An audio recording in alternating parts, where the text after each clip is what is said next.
हा संत शिरोमणी शेख मोहम्मद महाराज पालखी सोहळा आणि हा पालखी सोहळा आज कितवा दिवस आहे? नववा दिवस आणि 9व्या दिवसाची ही प्रवचन रूपी सेवा माझ्याकडे आली आणि खऱ्या अर्थाने संत शिरोमणी शेख मोहम्मद महाराजांच्या विचारांचा प्रचार आणि प्रसार करण्यासाठी ही सुरू असलेला दिंडी सोहळा. प्रचार प्रसार म्हणजेच काय करतोय आपण तर संत शिरोमणी शेख मोहम्मद महाराजांनी काय सांगितलं, त्यांच्या अभंगातून काय सांगितलं, योग संग्राम मधले विचार काय आहेत, निष्कलंक प्रबोध प्रसारित झालाय, तो प्रकाशित झालाय, त्यामधले विचार काय आहेत ते समाजापर्यंत जाणं गरजेचं आहे आणि ते लोकांमध्ये आचरणात आणणं ही काळाची गरज आहे. संत शेख मोहम्मद महाराजांचं कार्य तसं पाहायला गेलं तर खूप महान कार्य म्हणजे वाहिरा भूमीत जन्मलेले संत शेख मोहम्मद महाराज, त्यांची जगभर कीर्ती झाली आणि तेही सांगतात जन्मनी देव पावला शेख मोहम्मद कीर्ती आला. म्हणजे त्यांची कीर्ती ज्यावेळेस आपण योग संग्राम वाचतो, ज्यावेळेस निष्कलंक प्रबोध वाचतो आणि त्यांचे अभंग वाचतो त्यावेळेस लक्षात येतं की या माणसाची महती किती आहे. वाहिरा गावी जन्मलेले हे शेख मोहम्मद महाराज, त्यांचं वास्तव्य काही काळ श्रीगोंद्यात, परंतु त्यांचं कार्य हे पूर्ण महाराष्ट्रात होतं आणि लहानपणापासून म्हणजे ज्यावेळेस त्यांना वैराग्य प्राप्त झालं तेव्हापासून तर शेवटच्या क्षणापर्यंत त्यांनी या भागवत धर्माचा, वारकरी संप्रदायाचा प्रचार आणि प्रसार केला. आणि शेख मोहम्मद महाराजांनी असे ग्रंथ लिहून ठेवले पहा, संत, ग्रंथ, पंथ आणि भगवंत. म्हणजे संतांनी काय केलं तर असे ग्रंथ लिहून ठेवले की आपल्याला एक मार्ग दाखवला, म्हणजे पंथ दाखवला आणि तो असा पंथ होता तर तो भगवंत प्राप्तीचा. आपण भगवंताकडे कसं जाऊ शकतो हा मार्ग संतांनी दाखवला. म्हणून म्हटलं जातं संत, ग्रंथ आणि पंथ आणि भगवंत. आणि मग या मार्गाने जर आपण गेलो तर नक्कीच आपल्याला त्याची अनुभूती येईल. परंतु आपल्याला प्रश्न पडतो की भगवंत, आता आपल्याला प्रत्येकाला एक प्रश्न असतो की बाबा मी कोण, हा भगवंत प्राप्त कसं होणार, हा भगवंत आहे कुठं. आणि मग इतके जण सगळे दिंडीला येत आहे, सोहळे होत आहे, सप्ते होत आहे, मग हे अनुभूती काय येत नाही. आणि मग असंच एक दृष्टांत आहे की एक राजा होता आणि त्या राजाच्या दरबारात अनेक साधू संन्यासी असायचे. खूप मोठा दरबार भरायचा आणि कुणीही नवीन साधू संन्यासी आला तर राजा पहिला प्रश्न विचारायचा की देव आहे का.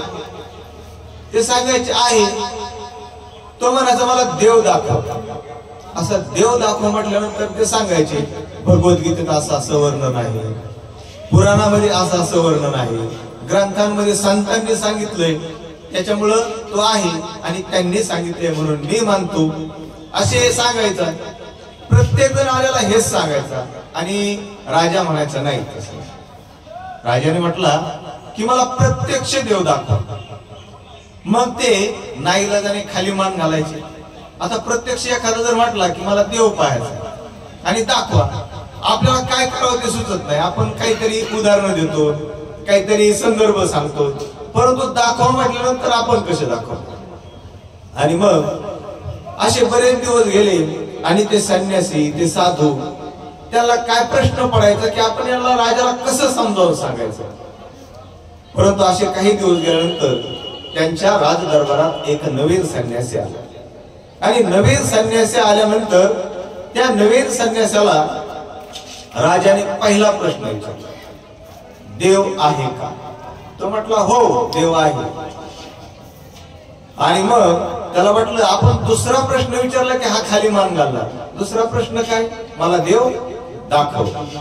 देव दाखव म्हटल्यानंतर हाही काहीतरी सांगत.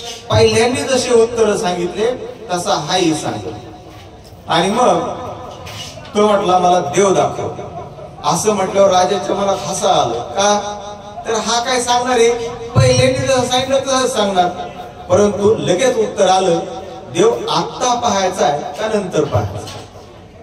असा प्रश्न विचारल्याबरोबर त्या राजाला अचानक झटका बसल्यासारखं झालं. आतापर्यंत असा प्रतिप्रश्न कोणी विचारलाच नव्हता. देव आत्ता पाहायचा आहे का नंतर पाहायचा. राजाने थोडा वेळ विचार केला की काय करावं. आत्ता पाहायला सांगायचं की नंतर, परंतु राजाने विचारपूर्वक सांगितलं मला आत्ता देव दाखव. त्याला वाटलं असं म्हटलं तरी तो संन्यासी शांत बसला. आणि मग संन्यासीने पुढचा प्रश्न विचारला की कुणाचीही भेट घ्यायची असेल तर आपल्याला कोणाची परवानगीची गरज असते आणि त्याला सांगावं लागतं की भेटायला कोण येणार आहे.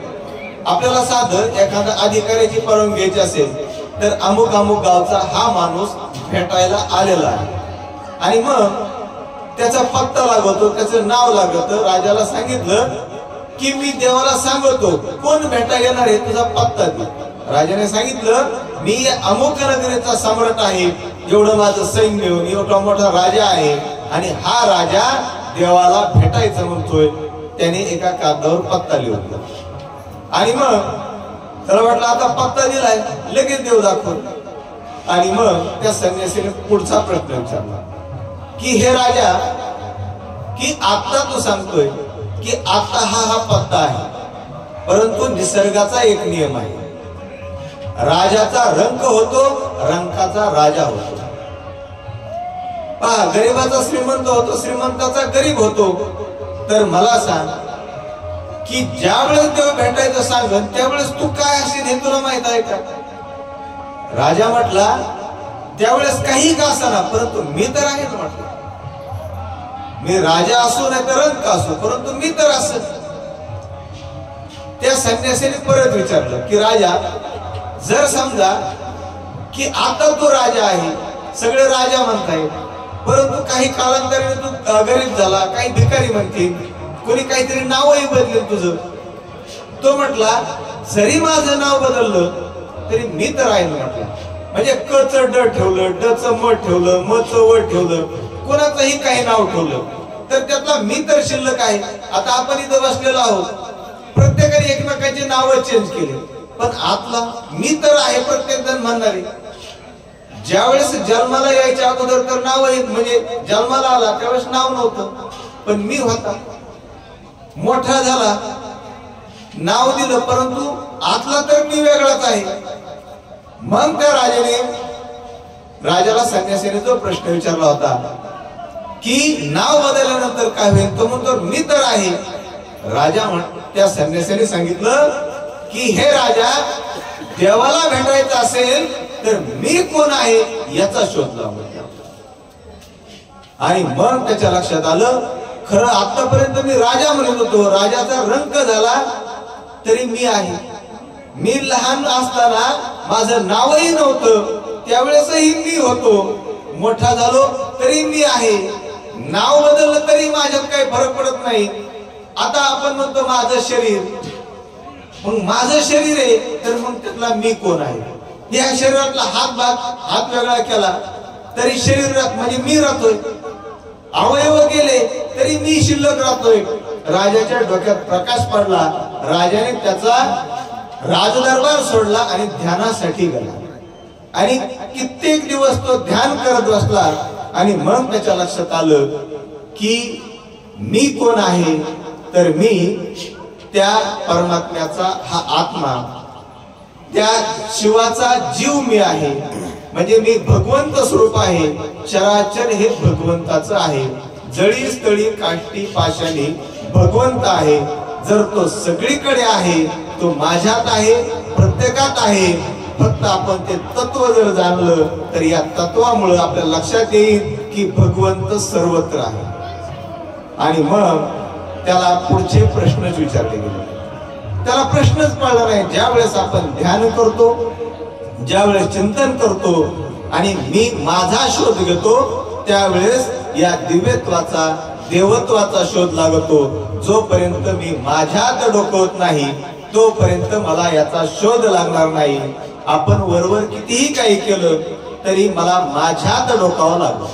आणि सगळ्या गोष्टी अपो दीपो भव, म्हणजे गौतम बुद्धांनी सांगितलेलं, तूच तुझ्या जीवनाचा प्रकाश आहे. आतला दिवा जळल्याशिवाय, पेटल्याशिवाय आपल्याला त्याची प्राप्ती होणार नाही, त्याची जाणीव होणार नाही. आपण वारीला येतो, ज्यावेळेस जशी जशी वारी जवळ येते, या वारी कशासाठी असते तर पहिल्या दिवशी आपल्याला घरची थोडी आठवण येते, दुसऱ्या दिवशी आणखीन कमी कमी होत राहते. जसं जसं आपण या ठिकाणी येतो आणि प्रदक्षिणा सुरुवात होते, आपण सगळं देहभान विसरतो आणि तो आणि मी एक आहे याच्यासाठी ही दिंडी असते. ही दिंडी, ही पालखी सोहळा आपल्याला जाणीव करून देण्यासाठी असतो की तो आणि मी वेगळा नाही, मी भगवंत स्वरूपच आहे. याच्यासाठी 10 दिवसाचा हा अट्टास असतो. आणि मग आपल्याला ह्या 10 दिवसात त्याची जाणीव होत राहते. पहा, दिंडीतून जसं जसं चालतो, चालून न चालल्यासारखं वाटतं. कितीही चाललं तरी आपल्याला काही वाटत नाही. संध्याकाळ झाली, विसावा घेतला की पुन्हा दुसऱ्या दिवशी चालतो. म्हणजे चालून न चालल्यासारखं. किती बोलतो आपण, बोलून न बोलल्यासारखं असतं. म्हणजे आपलं देहाचा विसर पडतो. विदेही अवस्था अशी असते, म्हणजे चालून न चालणं, बोलून न बोलणं, पाहून न पाहणं. आपण कितीतरी गोष्टी पाहतो. आता सगळ्या लक्षात ठेवल्यात कधी पाहिल्या बघतो, पण पाहून न पाहण्याची स्थिती म्हणजे ही वारीत असते. पहा, आणि ही वारी खरोखरच एक अद्भुत असते. आपल्याला त्याची जाणीव झाली. जसं राजाला मी कोण आहे याचा शोध लागला, तसं ही वारी मी कोण आहे याच्यासाठी असते. आणि या मी कोणचा शोध जोपर्यंत लागत नाही तोपर्यंत आपण अशा असंख्य वाऱ्या जरी केल्या तरी त्याचा काही उपयोग होत नाही. कारण माझ्यातला मी जोपर्यंत शोधत नाही तोपर्यंत आपल्याला प्राप्ती होत नाही. आणि मग याच्यासाठी आपल्याला ही वारी आहे आणि आपलं भाग्य आहे. संत शिरोमणी शेख मोहम्मद महाराज आपल्या भूमीत जन्माला आले. त्यांच्या कीर्तीचा सुगंध पूर्ण महाराष्ट्रात दरवळला. त्यांनी ही वारीची परंपरा आपल्यापर्यंत आलेली आहे आणि आपण त्या वारीत आहोत. हे भाग्य आपलं आहे. आणि खरोखर आपण भाग्यवान आहोत की आपण शेख मोहम्मद महाराजांच्या वारीत आहोत, संतांच्या वारीत आहोत आणि संतांच्या गावी जन्माला आलो आहोत. याच्यासारखं किती दुसरं भाग्य नाही. परंतु हे ज्याला कळलं त्याला कळतं आणि हे वारीत आल्यानंतर आपल्याला कळतं. हे 10 दिवसाचा अनुभव घेतल्यानंतर कळतं. आणि भलेही आपण संख्येत विचारत करतो की संख्या कमी जास्त, ही संख्या हे दिसण्यासाठी असते. पहा, आपलं आत शोधण्यासाठी संख्येची गरज नसते. किती लोक आले याला खूप महत्व नसतं. पहा, संत थोडेच येतात, महापुरुष थोडेच येतात. म्हणजे जगात जी क्रांती झाली तो एक जणांनी विचार केला आणि एक जणांनी याचा शोध घेतला आणि एक जणांनी त्या मार्गाने चालले आणि त्यांना त्या गोष्टीचा शोध लागला की मला काय करायचं. म्हणजे खूप गर्दी जमली म्हणजे खूप मोठा परमार्थ असं होतं. आपल्या खूप गैरसमज असतो की 10 लोक आहे, 50 लोक आहेत, 40 लोक आहेत. आपण 3 जणांची वारी पाहिली होती पंढरपूरला जातो. 3च माणसं होते वारी आणि त्यांची एक आठ होती. ते म्हटले नेवास्याकडची वारी होती. आम्ही पंढरीच्या वारीने चाललो होतो. मी, आमचे गुरुवारी मेठ महाराज आणि शलार सर, आपण तिघच होतो. ते 3 जण, आपण 3 जण होतो. आणि ते त्याला विचारलं हे 3च कसं काय. तर त्यांनी सांगितलं की आमच्या आठी होत्या. म्हटलं की दारू पिणारा नसावा. मग काही लोक कमी झाले. पुढचं सांगितलं मावा तंबाखू खाणारा नसावा. वारी करायची ना, शुद्ध वारी, चित्त शुद्ध आचरावे, शेख मोहम्मद महाराजांनी सांगितलं. मग तंबाखू माव्यावाले कमी झाले. पुढची आठ अशी होती, आपल्याला जे तरतरी येते ना, चहाची आठ होती, चहाची महाराज. आणि त्यांनी सांगितलं चहाही नाही, बंद. आता ह्या 3 गोष्टी बंद झाल्यामुळं म्हटले गावातून कुणीच नाही आणि आम्ही तिघच या आठेत बसत होतो आणि आम्ही तिघांचीच वारी. ती मस्त एक गाडीला पाठीमागे ते बांधलं आणि एक जण चाललेला विनेकरी, एक जण पुढं आणि एक जण गाडी चालवायला, त्यांची सायकल म्हणजे मोटरसायकल. म्हणजे हे 3 जणांची वारी. पहा, इतके आनंदात होते, इतकं खुशीत सांगत होते. या सगळ्या आठीत आम्ही तिघच बसलो. मग त्यांना मी कोण आहे या तिघांना शोध लागला की आपण काय येतं की बाबा ह्या 3 अटीत म्हणजे सगळ्या अटीतून फक्त आपण तिघं बसलो. याचा अर्थ आपण भाग्यवान आहोत. आता आपण कशा कशात भाग्यवान आहोत ह्या विचार करण्याकरता आपल्याकडे किती जणांकडे तंबाखूच्या पुढे असतात, मी म्हणतो 10 दिवस तरी सोडून दिली पाहिजे ना आपण त्या गोष्टी. आता हे काय 8 तास करीत नाही तर परत मध्ये बसले की आमच्याच मागं लागत होते की किंवा खायचं काय खायचं ते आपला स्वतंत्र आहे बाबा. प्रत्येक व्यक्ती हा स्वतंत्र आहे. परंतु चित्तशुद्ध आचरावे याचा अर्थ फक्त गोड गोड बोलायचं तात्पुरतं तसं नाही. तर तन मनाने आपण चित्तशुद्ध झालं पाहिजे. नाही तर फक्त बोलणं वेगळं आणि कृती वेगळी. आता हीच गोष्ट तुमच्या मुलाने तुमच्या व्यक्त केली, तंबाखू मळली, वाईट वाटत का नाही? मग आपण तर म्हणतो आम्ही भगवंताची लेकरं. ही सगळी सृष्टी काय भगवंतमय, भगवंताची लेकरं. मग हीच गोष्ट आपण मळीत असलो, आरती चालू आहे, तोंडातून पिचकाऱ्या आणत असलो किंवा घाण करत असलो तर लक्षात घ्या की ह्या गोष्टीमुळे काय होतं की चित्तशुद्ध आचरावे नुसतं सांगून उपयोग होत नाही, तर आपल्याला त्या गोष्टी सोडाव्या लागतील. आता चहाची 8 अशी बात महाराज, चहाचा परिणाम असा होतो की दारू जी असते ना ती ही मेंदूला स्टिम्युलेट करते, उत्तेजित करते. आणि आपण हे काय करत असतो माहितीये का की आपल्याला थोडं मरगळल्यासारखी अवस्था झाली की आपण चहा घेतो. म्हणजे चहा बंद करा म्हणून सांगत नाही मी, परंतु ते सांगतोय काय त्याचे प्रकार काय असतात. आपण घेतलं की ते मेंदूला उत्तेजना देतं आणि मेंदूला उत्तेजना दिलं की आपण म्हणतो आता मला फ्रेश वाटेल. म्हणजे दारू जे काम करते तेच काम चहा करते. फक्त हे काय पॉइझन आणि स्लो पॉइझन, म्हणजे कमी विष आणि हे जास्त विष असा प्रकार असतो. आपण म्हणतो हे दारुडाचे, मी चहा घेतो त्याचं काय थोडं म्हणजे मी सोडावं म्हणून सांगत नाही, परंतु त्याचं काम सांगतोय काय असतं ते. म्हणजे ते सुद्धा मेंदूला स्टिम्युलेट करतं. आणि त्याचं कारण असं होतं की नंतर नंतर आपल्याला चहाशिवाय जमतच नाही. मुळात आपल्या शरीरात असे नैसर्गिक ग्रंथी असतात, ते स्राव असतात, ते स्वतः मेंदूला स्टिम्युलेट करतात. परंतु ते काम काय कोण करतंय आपल्याला, तर ते चहा करते. म्हणजे आपल्या शरीरात ऑटोमॅटिक होणारी प्रक्रिया आपण ती बंद करतो आणि बाहेरून औषध घेतो.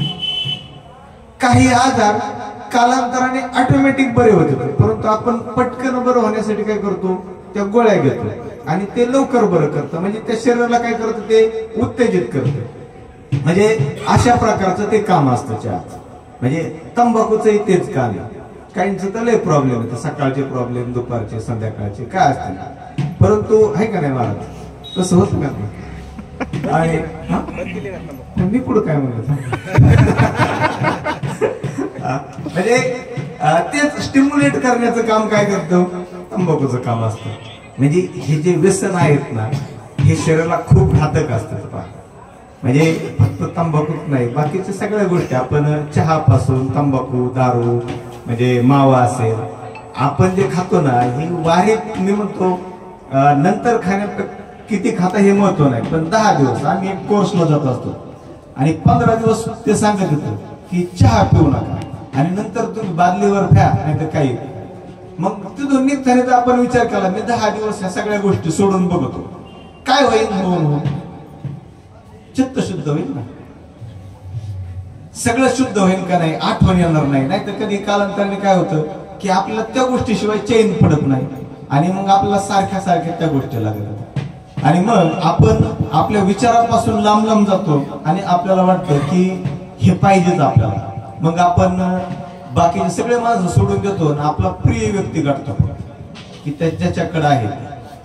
मग अशा प्रकारे आपलं जीवन चालतं. आणि शेख मोहम्मद महाराज तर सांगतात की बाबा 2 दिवसाचे पाहुणे आहेत आपण आणि या संसारात काही काळासाठी आलो. मग चित्त शुद्ध आचरावे, कोणा वाईट न बोलावे. जर आपण वाईट जर बोलत राहिलो तर काय होतं की तो परिणाम आपल्यावर होतो की आपण दुसऱ्यावर टीका करत राहिलो.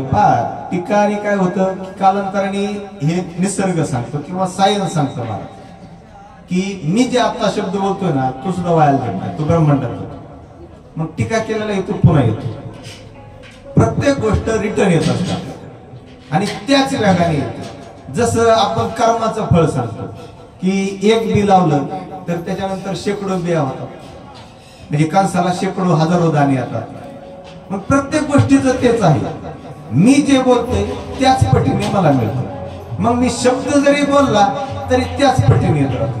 मग मला कोणा वाईट न बोलावे, नुसती हिवळ फक्त एवढी सहज असं आपण जे सत्य असत्य सांगतो ना, हे सत्य असत्य काय असतं की आपण सहज सांगतो बाबा मी इथे, आपण खोटं बोलतो, ते खरं खोटं ते नाही. मी कसा आहे हे स्वतःला कळणं म्हणजे सत्य. नाही तर कधी कधी काय होतं की बाबा हे लय खोटार नाही, तसा खोटार नाही. ही व्याख्या एकदम किरकोळ असते की तो तिथं होता आणि आता त्याने इथं सांगितलं म्हणून तो खोटा. असा खरा खोटा काय नसतो. आपण बरेचसे उदाहरणं देतो की बाबा एखादा चोरच आलाय, मग डब्यातलं सोनं सांगतो का आपण, त्यावेळेस खोटं बोलतो का नाही, मग आपण खोटं देत का आहेत का खोटं? ते खरं खोटं ते अजिबात काय नाही. परंतु माझं चित्त कसं आहे, मी आत कसा आहे, याला म्हणायचं की सत्यता. मग मी भ्रष्टाचारी आहे हे आपलं मी सांगतो. मी कोणाला किती खोटं बोलतो, किती त्रास देतो, किती बांध रेडतो, किती देवाच्या नावाखाली किती भ्रष्टाचार करतो, हे आपलं सत्य असत्य हे आहे.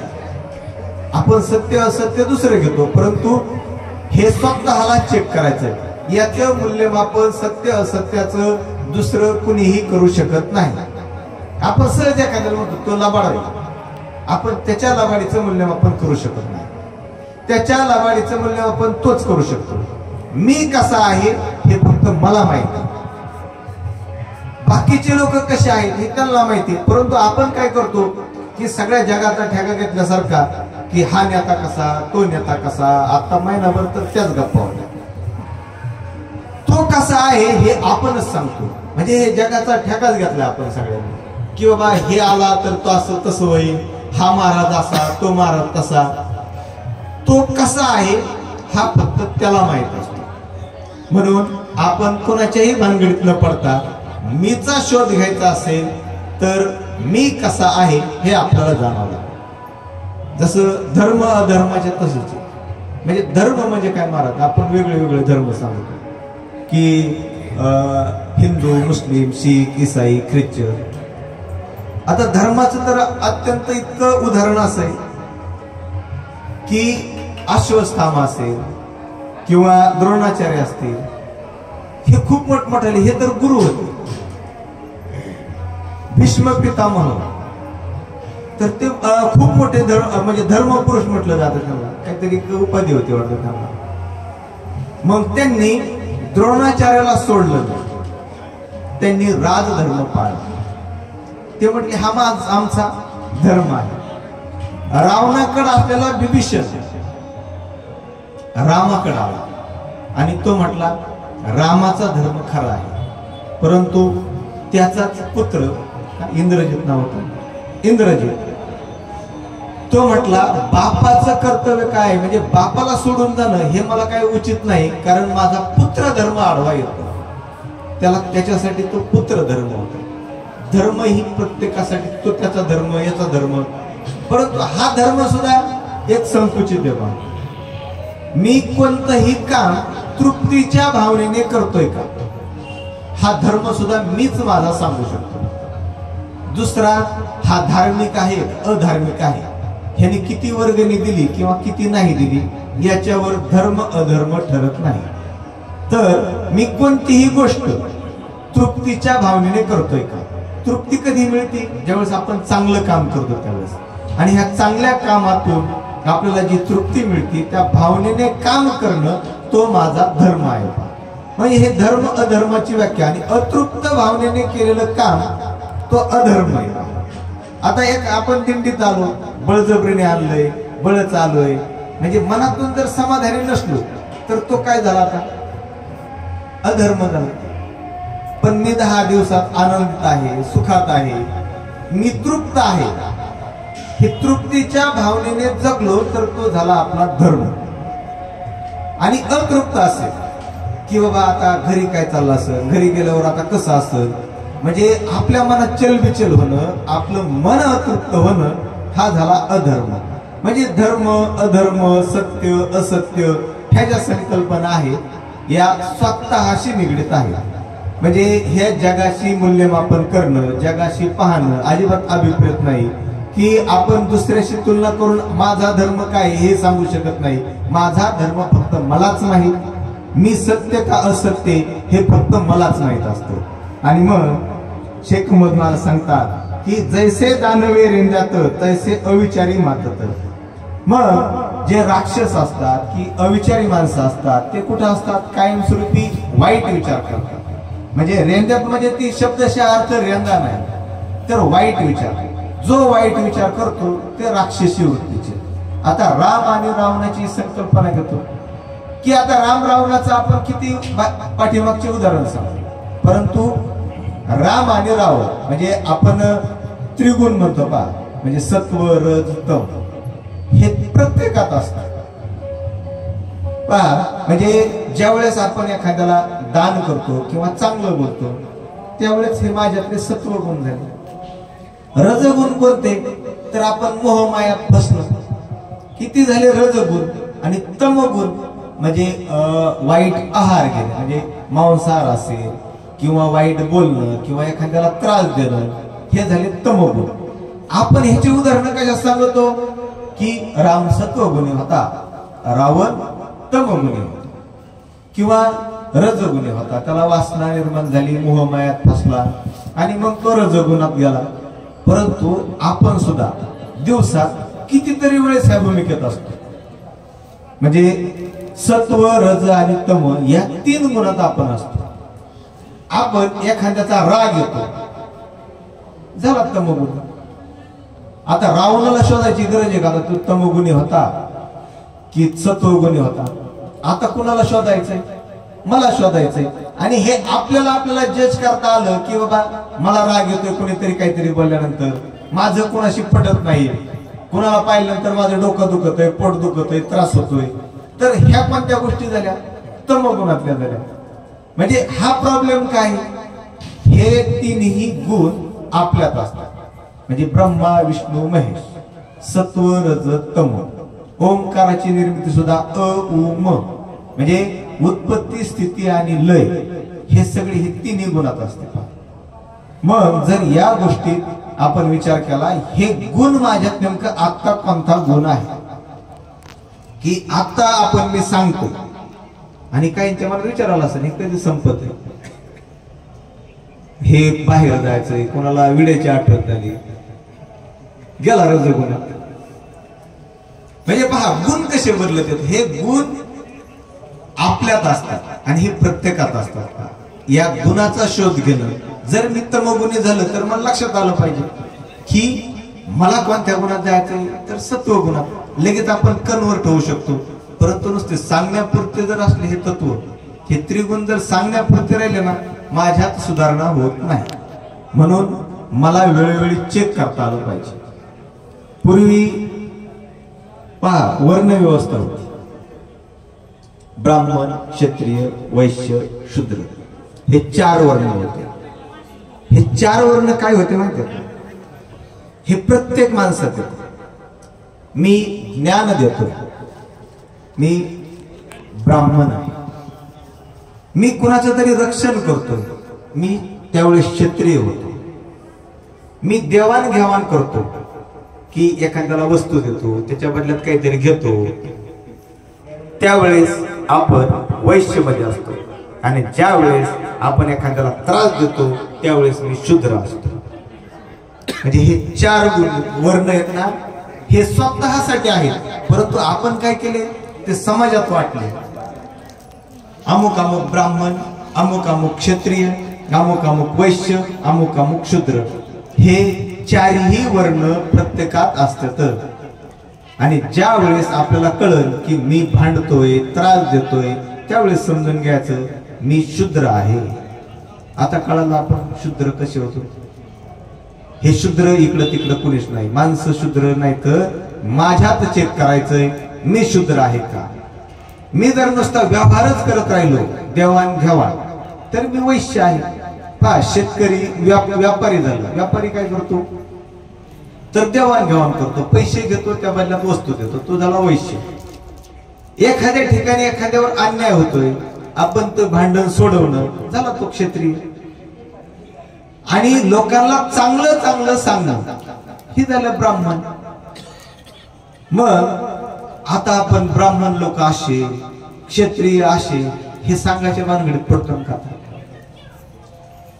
मग जे पहिला दृष्टांत सांगितला, मी कोण आहे हे सगळे याच्यात येतं. म्हणजे मी धर्म अधर्मात आहे, सत्य असत्यात आहे, या त्रिगुणात आहे की या चार वर्णात आहे. हे जोपर्यंत आपण स्वतःला चेक करत नाही तर तोपर्यंत मीचा शोध लागत नाही. आणि मीचा शोध लावायचा असेल तर मला वेळोवेळी मला चेक करावं लागेल की मी कसा आहे. आणि मी कसा आहे हे जेव्हा समजतं त्यावेळेस आपल्याला सगळे भगवंतमय दिसतात.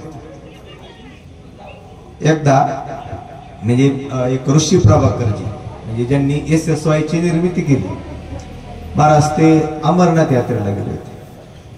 आणि अमरनाथ यात्रेला गेल्यानंतर की तिथं एक दानशूर होता आणि त्याने सगळ्यांसाठी अन्नछत्र उभारलेलं होतं. सगळे लोक यायचे तिथं जेवण करायचे, परंतु तिथं व्यवस्था करायला सेवा म्हणून एक साधू बसलेले होते.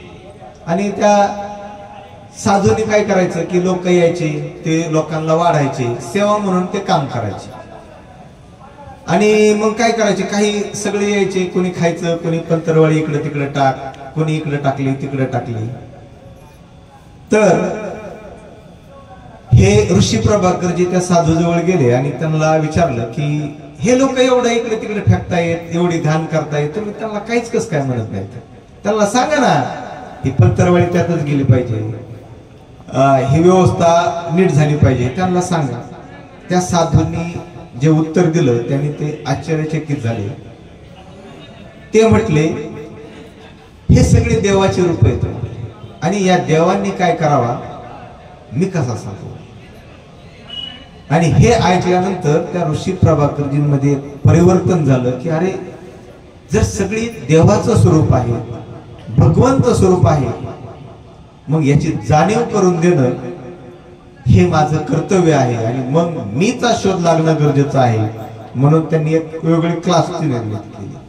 म्हणजे या गोष्टीत जर आपण मी कोण आहे हे शोधायला गेलो आणि सगळी सृष्टी जर भगवंतमय असेल आणि सगळे भगवंताचं स्वरूप असतील तर आपल्याला त्याची जाणीव होणं खूप गरजेचं आहे. आणि ही जाणीव मी कोण आहे आणि होणार आहे. आणि हे जीवन आपलं सगळं क्षणभंगूर आहे. काही काळापुरते जरी आपण असलो तरी आपल्याला काय करायचं हे निश्चित पाहिजे. मला नेमकं काय करायचंय. आता आपल्याला जर आळंदीला यायचा रस्ताच माहित नसेल आणि कुठं जायचं हे माहित नसेल, नुसती दिंडी निघाली परंतु आळंदीच माहित नसेल तर आपला गोंधळ होईल. मग मला माझ्या जीवनात नेमकं काय करायचंय, जगायचंय कशासाठी हे महत्वाचं आहे. एखाद्याला जर प्रश्न विचारला तर हा जन्म कशासाठी, तर काय असं उत्तर मिळतं. महाराज काय उत्तर आहे, जन्म कशासाठी, कशासाठी आहे महाराज, कशासाठी जन्म. तर हा जन्म आहे आनंदासाठी, हा जन्म आहे प्रेमासाठी, हा जन्म आहे भगवंताच्या भक्तीसाठी. आणि मी कोण आहे हे जाणण्यासाठी हा आपला जन्म आहे. म्हणजे आपलं आत्मज्ञानासाठी, आनंदासाठी, प्रेमासाठी. जर याच्यासाठी आपला जन्म असेल तर मग मी आनंदी आहे का. आता पुन्हा मी वर आलो, मी कोण आहे पुन्हा पुन्हा तिथंच येत राहणार. मग मी आनंदी आहे का महाराज, तुम्ही आनंदी आहेत का, का आनंदी नाही. आता ही गाठ कधी पडायची. बरं आता ह्यांचं महाराजांचं असं म्हणणं आहे की मीची गाठ पडायची आणि आता हा मी कुठे आहे नेमकं. हा नेमका मी कुठं आहे सांगा बरं. पहा आपण आनंदी का नाही त्याचं एक कारण आहे. मी माझा आनंद भविष्यात शोधतो किंवा भूतकाळात एखादी घटना घडून गेली होती त्याच्यात शोधतो. माझ्या मुलाला मुलगा झाला, मला त्यावेळेस खूप आनंद झाला होता. आता कधी होईल, नातवाला मुलगा झाल्यावर आता आनंद. किंवा नोकरी लागल्यावर आता कांदा तर आहे चांगला आलाय पण चांगला भाव भेटला तर मी आनंदी होईल. शेजारच्याने चांगलं घर बांधलंय आणि मला जर तसं घर बांधता आलं त्याच्यापेक्षा चांगलं, तर त्यावेळेस मी आनंदी होईल. म्हणजे भविष्यात कधी आनंदी झालो, नातू झाला, नात झाली, किंवा मुलाला नोकरी लागली, काहीतरी मिळालं, चांगला सीझन झाला, त्यावेळेस मी आनंदी. आता आनंदी कधी होणार आहे? काहीतरी प्राप्ती झाल्यावर. मग आता सगळ्यांना प्रश्न विचारला, आता काय अडचण? हे म्हणजे मीच शोध लागलं. आपण इथं जिवंत आहोत, याच्यापेक्षा कोणता आनंद असू शकतो? मान्य नाही. आहोत, आता आहेत ना, आता आहेत का नाही? इथं बसलो, मस्त दिंडी आली, सगळे बसले, तर मस्त चहा घेतला, फराळाचं केलं आपण, आणि मस्त काही झोपाही काढल्या, मी होतो त्याच्यात. मग आनंद नाही तर काय याच्यात? आता जर एवढा सगळा आनंद आहे तर मग दुःखच कुठे? आता आनंद हा वर्तमानात आहे. वर्तमानात मोक्ष आहे. मोक्ष संत सांगतात, याची देही याची डोळा, भोगी जे मुक्तीचा सोहळा. म्हणजे आनंद आत्ता आहे, मोक्ष आत्ता आहे. मोक्ष म्हणजे काय? वर्तमानात जगणं, हा आपला मोक्ष आहे. मी आता इथं आहे ना, मला आता हा क्षण जगता आला पाहिजे. मग आता मेल्यानंतर मग ते जगायचं का? तिथं मोक्ष मिळवायचा. तिथं मोक्ष मिळाल्यावर नेमकं काय मिळणार? आता मी आताच अतृप्त आहे, मी आताच दुःखी आहे. मग मरताना मी दुःखी राहणार, आणि मेल्यानंतर मग पुढे मोक्ष आहे? तेव्हा मोक्ष नाही, आता मोक्ष नाही. आता मोक्ष आहे तर नंतर मोक्ष नाही, तर कायमस्वरूपी कपाळ मोक्ष. मग ही गोष्ट जर कळली आपल्याला, तर वर्तमानात जगणं हा खरा मोक्ष आहे. मग आपल्याला वर्तमानात जगता आलं पाहिजे. आणि हा जन्म प्रेमासाठी आहे.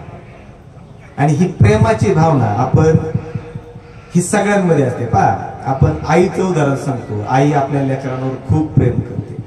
मग वडील करत नाही का? माणसात नसतं का? आईमध्येही प्रेम असतं, प्रत्येकात ते आहे.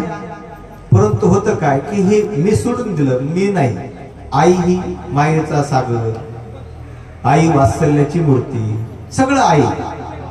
परंतु मीही एका आईच्या पोटी जन्म घेतलाय. त्या आईचं प्रेमाचं तत्व माझ्यातही असायला हवं का नाही?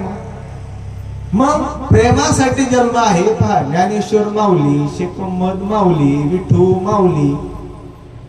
पहा, हे काय आता हे पुरुष म्हणजे आपण समजतो, समजा म्हणजे ते त्यांचा स्त्री पुरुष तसं काय नसतं. परंतु ते आपण विठू माऊली म्हणतो, विठ्ठल रखुमाई, परंतु विठू माऊली म्हणतो. आईलाही काय म्हणतो आपण? माता माऊली म्हणतो. आईचा जो दर्जा आहे तोच आपण ज्ञानेश्वर माऊली म्हणतो. माझी शेख मोहम्मद माऊली ही म्हणतो आपण, विठू माऊली ही म्हणतो. मग माऊली म्हणजे कोण? आई. मग हे आईचं तत्व जसं स्त्रियांमध्ये असतं तसं पुरुषांमध्ये असतं. आई हे असंही नाही, फक्त जन्म दिलाय तेवढ्या पुरतं नाही, हे तत्व आहे. आणि हे तत्व फक्त एका मुलापुरतं किंवा ठराविक लोकांपुरतं नसतं, तर ते सगळ्यांसाठी असतं. मग हे तत्व जर माझ्यात आलं तर मी सगळ्यांवर प्रेम करू शकतो. परंतु त्यालाही ती जाणीव व्हावं लागेल, आणि मी कोण आहे हे कळावं लागेल. आणि मग जर मी कोण आहे हे समजायचं असेल तर आपल्याला दररोज 10 मिनिटं वेळ काढावा लागेल. 10 मिनिटं शांत बसावं लागेल, डोळे बंद करून. जर आपण असे डोळे बंद करून बसलो तर हळूहळू मी कोण आहे हे कळते. एक तत्ववेत्ता तर सांगतो की 1000 माणसं मारायला काहीच वेळ लागणार नाही, परंतु 10 मिनिटं बसायला खूप तकलीफ. 10 मिनिटं जर बसायला सांगितलं ना, डोळे बंद करून बसा, एखाद्याला वाटतं हे तंबू खाली पडन का काय, हे बाकीचे लोक निघून जातील का काय, फराळाचं तिकडे संपून जाईन का काय, सफरचंद आलेले उडत का काय, संपर का काय, 10 मिनिटं मी कसा बसू. आणि आपल्याला जर याची सवय लागली ना दररोज 10 मिनिटं, तर आपल्या विचाराची गती थांबते, विचाराचा गोंधळ थांबतो. आणि ज्या वेळेस विचाराचा गोंधळ थांबतो त्यावेळेस मला मी कळतो. मी कळायचं सोपं आहे, परंतु आपला गोंधळ का होतो? मी मला वेळ देत नाही, मी दुसऱ्याला वेळ देतो. दुसऱ्याला कसा वेळ देतो? की दुसरा काय करतोय हे पाहण्यात वेळ देतो. दुसऱ्याने आपल्या मनासारखं केलं तर आपल्याला बरं वाटतं आणि दुसऱ्याने मनासारखं नाही केलं तर आपल्याला दुःख होतं. पहा, सासूला वाटतं सुनानी आपल्याला लेकीसारखं वागवलं पाहिजे, म्हणजे लेकीसारखं तिने वागलं पाहिजे, तिने सगळं माझं केलं पाहिजे. त्या लेकीला ही अपेक्षा असते, म्हणजे सुनाला सासूनी कसं पाहिजे, आईसारखं पाहिजे. एकमेकींवर अपेक्षा, परंतु स्वतः आपण बदलत नाही. अपेक्षा कोणाकडून ठेवतो, दुसऱ्याकडून. आपल्याला मुलांकडून अपेक्षा, मुलांना वडिलांकडून अपेक्षा, महाराजांना वारकऱ्यांकडून अपेक्षा, वारकऱ्यांना काहीतरी मिळालं पाहिजे, त्यांनाही महाराजांकडून अपेक्षा की बाबा हा चांगला गाडा चालला पाहिजे. ह्या सगळ्या काय येतात, अपेक्षा. आणि थोडा अपेक्षा भंग झाला, मनासारखं नाही झालं, ह्याला काही कळत नाही, झाला दुःखी, एकामेकाला नाव ठेवून ठेवून घाल. मग याने काय होतं की आपण दुःखात राहतो आणि तेच दुःख घेऊन आपण जगत राहतो. आणि या दुःखातून बाहेर यायचं असेल तर आपल्याला अपेक्षा बंद करावी लागते. आणि ज्यावेळेस अपेक्षा, निरपेक्ष भावनेने प्रेम करा. आपण सांगतो कसं पाहिजे जीवन, निरपेक्ष. आता आम्ही एकत्र आलो, काहीच अपेक्षा नाही मला महाराजांकडून काही द्यावा किंवा मी त्यांना काय द्यावा, दक्षिणा द्यावा, तशी काय अपेक्षा नाही. काशी अपेक्षा जर असत तर काय झालं असतं, काय कामाची नाही अपेक्षा. पण अपेक्षा पूर्ण नाही झाली दुःख, आणि कधी मध्ये गरज भागवली पुन्हा गरज निर्माण होणार आहे. म्हणजे ह्या गरज संपणार आहे का? आणि जर गरजच नाही संपली आणि काय नाही, यांच्या बरोबर जाऊन जाऊन काय उपयोग नाही. इतक्या मस्त वाऱ्या केल्या परंतु काही नाही, सगळे अपराधापर. मग ही अपेक्षा, आणि या अपेक्षाने काय झालं की आपण दुःखी झालो. जर आपण ह्या निरपेक्ष भावनेने आलो, निरपेक्ष भावनेने आपण प्रेम करायला शिकलो, निरपेक्ष भावनेने जगलो तर आपण आनंदी राहतो. अपेक्षा ठेवली की कायमस्वरूपी दुःखच येणार आहे. आणि हे जर आपण केलं की आपल्याला आनंदी जगायचं असेल तर अपेक्षा सोडून द्या. अपेक्षा सोडून द्या म्हणजे काय, आपलं कर्तव्य करा. नाही तर काय होतं, मी बसलोय आता, हे दिलं मी अपेक्षा सोडून, मला काहीच करायचं नाही. म्हणजे सोडून देणं म्हणजे सगळं सोडून देणं नाही. आपण म्हणतो एव्हरीथिंग इज ओके, सगळं ठीक आहे. सगळं ठीक आहे याचा अर्थ काय, आपण करत राहायचं. परंतु जे झालंय ते ठीक आहे, जग चांगलंच आहे, ते आहे तसं स्वीकारायचं आपल्याला. ते ठीक आहे, फक्त मला काय करायचं हे मला कळालं पाहिजे. नाही तर जग सगळं ठीकच आहे, ते जग चालणार आहे, ते त्यांच्या पद्धतीनेच जाणार आहे. आपण इथं बसवलं की सांगणार का जगात अशी अशी सुधारणा झाली पाहिजे, वातावरण निर्मिती झाली पाहिजे, म्हणजे झाडं लागले पाहिजे, हे असं असं झालं पाहिजे, सगळ्यांनी चांगलं राहिलं पाहिजे. आता याची सुरुवात कोणापासून करावं लागेल, माझ्यापासून. आणि पुन्हा तिथं येतो, मी येतो, पुन्हा फिरून फिरून आता तो मी येतो. आणि मी कळला की हे सगळं होतं. आणि मी कळायसाठी काय करावं लागेल, ही वारी सांगते आपल्याला. सांगितलं 10 दिवसाचा जो प्रवास आहे ना, हा मी कळण्यासाठी आहे. मी कोण आहे याच्यासाठी वारी असते. आपलं सुख दुःख पहिल्या 2-3 मुक्कामाला निघून जातं. सुख दुःखाच्या पलीकडे गेलो की आनंद आहे. मग सुख दुःखाच्या पलीकडे जर गेलो तर आपल्याला हा आनंद मिळणार आहे. आपल्याला देवालाही आपण संकुचित केलंय, थोडी अपेक्षा नाही पूर्ण केली की देवा एवढ्या वाऱ्या केल्या पण काय नाही रे, काय कर नाही.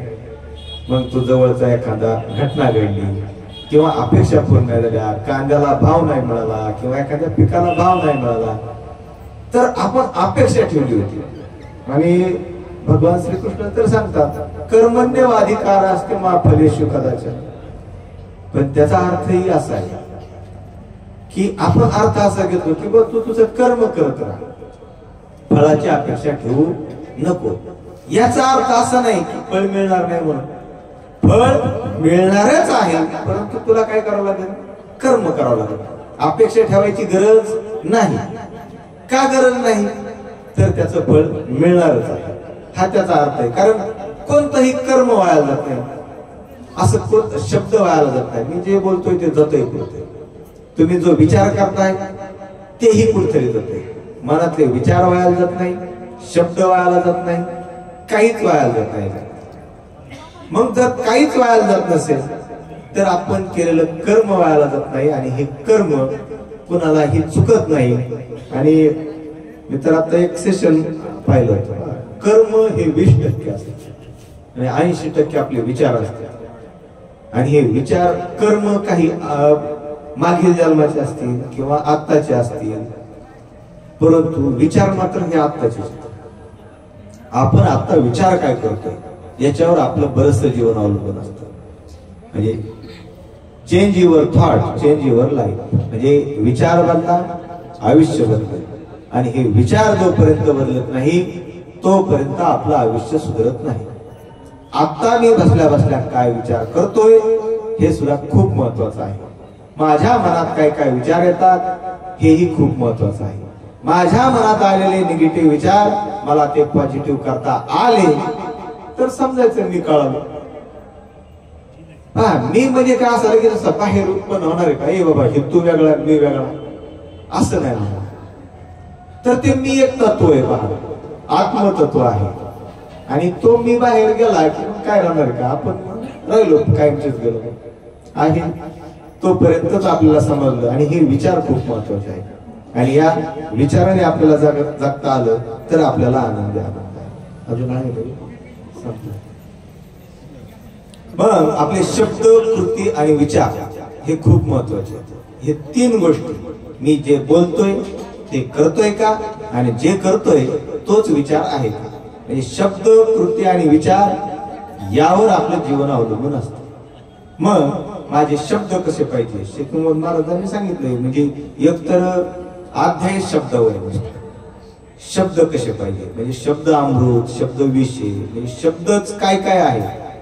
मग शब्द कसे बोलले पाहिजे, म्हणजे चित्त शुद्ध आचरावे, कोणा वाईट न बोलावे, आलं कोणा शब्दावर. म्हणजे त्यांनी अध्याय वाचल्यानंतर कळतं की आपल्याला हे शब्द काय आहे.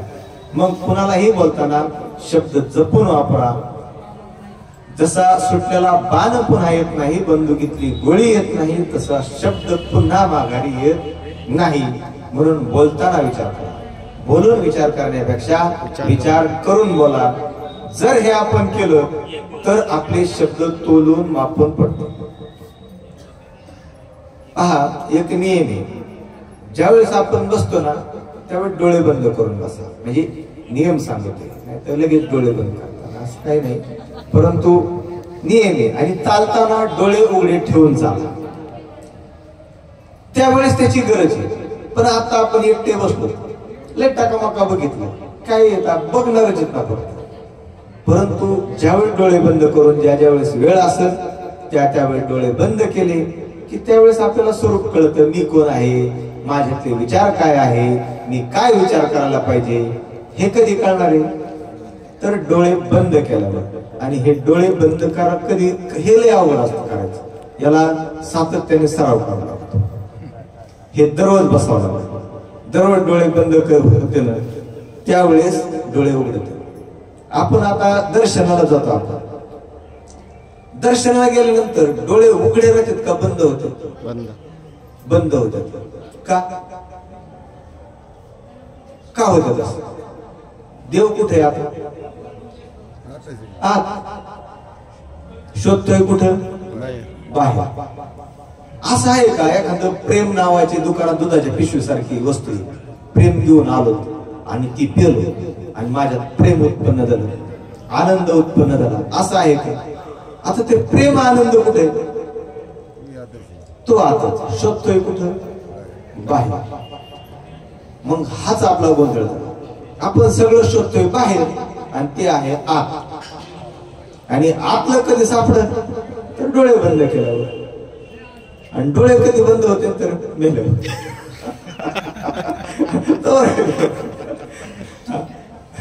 हे दररोज आपल्याला कायमस्वरूपी करावे लागते. म्हणजे आपल्याला सराव दररोज 10 मिनिटं जर केलं ह्या गोष्टी आपण, तर आपल्याला बऱ्याचशा गोष्टी समजतात. आपण देवापाशी गेल्यानंतर पहा की जरी बसलो तरी एखादा माणसं निवांत बसत डोळे बंद करून. का? तर त्याचा शोध आत घ्यायचा, बाहेर काहीच नाही. आणि हे याच्यासाठीच वारे असतात की मी कोण आहे. ज्ञानेश्वर माऊली झालं पहा, जेवढे संत पाहिले तुम्ही त्यांच्या फोटोमध्ये त्यांचे डोळे बंद आहेत का उघडे? पहा गौतम बुद्ध पाहिलेत का तुम्ही? कसे आहेत डोळे? डोळे बंद आहेत. पहा जे ध्यानाला बसणारे साधू आहेत त्यांचे सगळ्यांचे डोळे बंद आहेत. मग हे बी कळावं नाही का आपल्याला? हे डोळे बंद करत म्हणजे आपल्या उघडे ठेवायचे काय करायचं ऐका ना, हे डोळे बंद पाहिजे. पहा श्रीकृष्ण मालिका होती पहा, बऱ्याच जणांनी पाहिलं. त्याच्यात श्रीकृष्णाने काहीतरी माती खाल्लेली असते पहा, आणि यशोदा श्रीकृष्णाच्या माग धावतात आणि श्रीकृष्णाला म्हणतात की तोंड उघड, काहीतरी खाल्लेलं आहे ते बाहेर काढण्यासाठी. श्रीकृष्ण ज्यावेळेस तोंड उघडतात त्यावेळेस काय दिसतं? विश्वदर्शन होतं. आता हे विश्व कुठे? आता हे कुठे सगळं? हे कोणात आहे? हे कुठे? आता हे सगळं आताचे जे पिंडी ते ब्रह्मांड असंही सांगतो आपण. मग आता ते श्रीकृष्ण होते, मग त्यांच्यात असं, मग माझ्यात कुठे? मग आपण असं ते सांगतो पंचमहाभूतांचं हे सगळं. मग पंचमहाभूत काय? मग ते सगळं आपल्यात का नाही? आता ते पंचमहाभूताचं शरीर का नाही? पंचकोश पंचमहाभूत जर सगळं हे कुठे? हे सगळं आतमध्ये आहे. मग शोधतोय कुठे? हे सगळं बाहेर शोधतोय.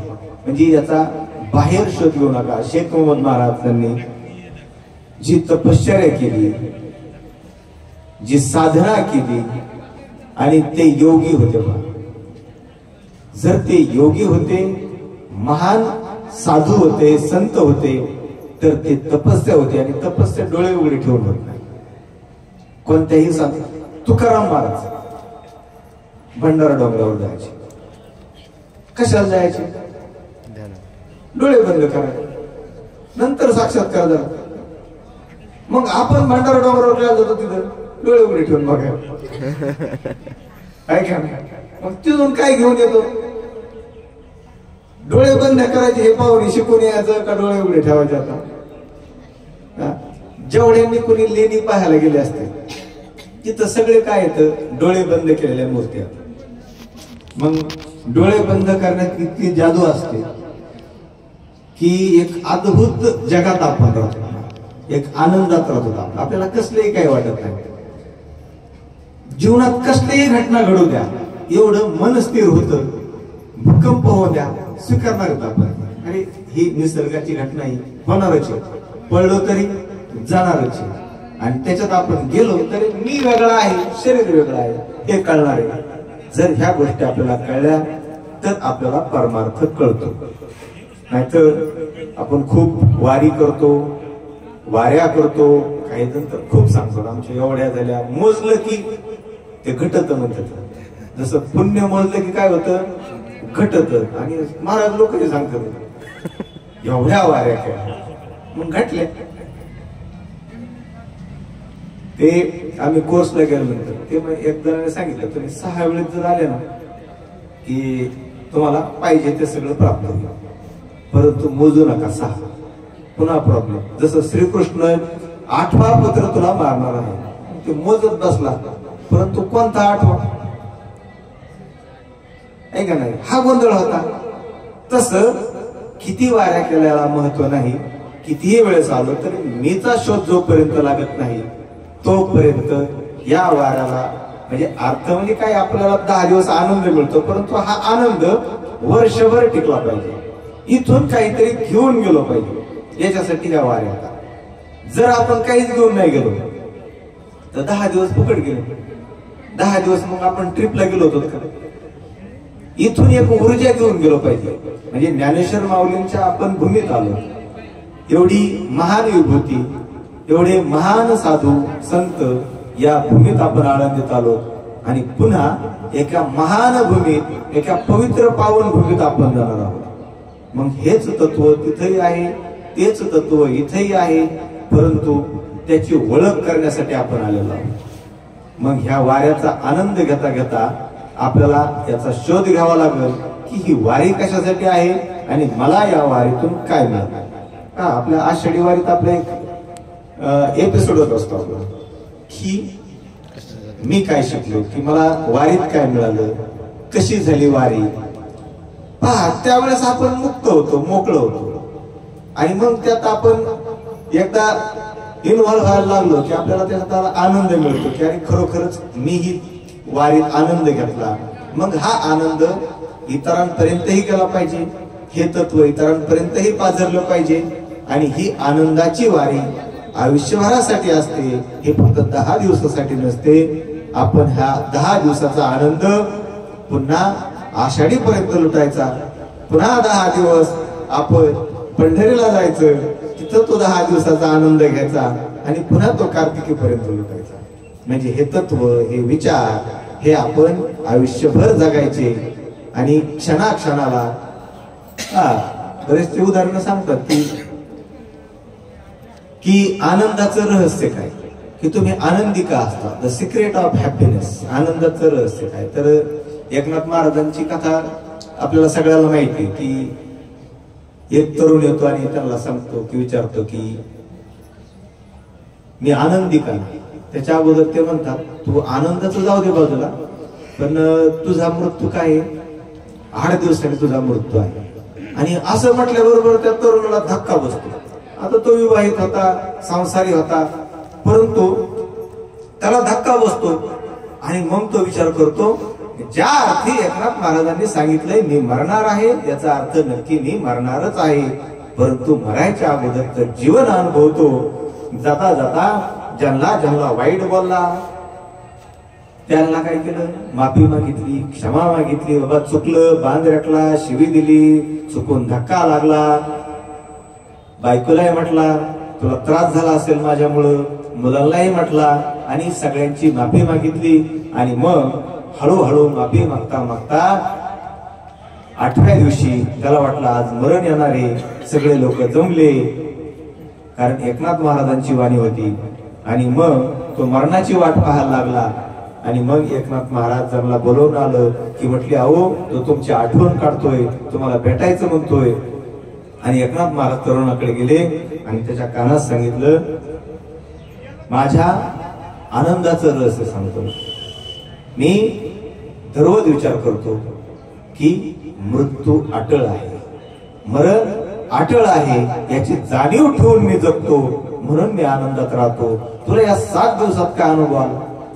म्हटला मी सगळ्याला क्षमा मागितली, मी मन मोकळा झालो, माझ्या मनात कोणाविषयी द्वेष, कोणाविषयी ईर्ष्या राहिली नाही, कोणाविषयी वाईट राहिलं नाही, सगळं निघून गेलं, माझं चित्त शुद्ध झालं. आणि मग चित्त शुद्ध झालं. आणि मग एकनाथ महाराजांनी सांगितले तुझा मृत्यू नव्हता, परंतु मी तुला हे रहस्य सांगण्यासाठी खोटं सांगितलं. आणि मग त्या दिवसापासून त्याला कळलं की आनंदाचं रहस्य काय आहे, की ही जाणीव राहिली पाहिजे की आपण अमर नाही, तर एक दिवस जाणार आहोत. आणि शेख महमद महाराज सांगतात 2 दिवसांचा पाहुणा संसार जाई जेना, चित्त शुद्ध आचरावे, कोणा वाईट न बोलावे, एका एका मरामरी वैराग्य नाठवे हरी, जैसे दानवे रिंद्यात तैसे अविचारी मातत, जन्मोनी देव पावला, शेख महमद कीर्ती आला. आणि हेच त्या अभंगाचं एक अल्पशा सार सांगण्याचा मी प्रयत्न केला. म्हणजे मला जसं सांगता येईल तसं सांगितलं. आणि हे मी माझ्यासाठी सांगितलं, म्हणजे मी असा जगलो पाहिजे. मला